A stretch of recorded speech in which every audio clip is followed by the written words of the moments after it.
नमस्कार. तुम्हा सर्वांचं माझ्या हाऊसवाईफ लाईफ या किचनमध्ये स्वागत आहे. आज आपण बनवणार आहोत कांद्याची पात. मी या ठिकाणी स्वच्छ धुवून चिरून घेतलेली आहे. त्यानंतर मसाल्यासाठी मी लसूण, जिरं, हळद, मीठ आणि मिरची ही छान अशी बारीक करून घेतलेली आहे. त्यानंतर मी या ठिकाणी तेल गरम करून ठेवलेलं आहे. त्याच्यामध्ये हे सगळं जे आपण घेतलं होतं मिरची वगैरे ते सगळं बारीक करून या ठिकाणी मी छान असे परतून घेत आहे. तुम्ही बघू शकता छान असे खरपून अशी छान अशी भाजून घ्यायची.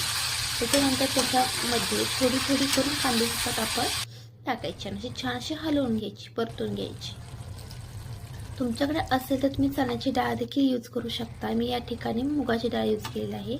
ही खूप वेळ मी पाण्यामध्ये भिजत ठेवली होती. त्याच्यानंतर मी ही याच्यामध्ये ॲड केलेली आहे.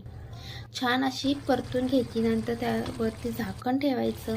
त्यातलं पाणी चांगलं आटून द्यायचं म्हणजे भाजी खूप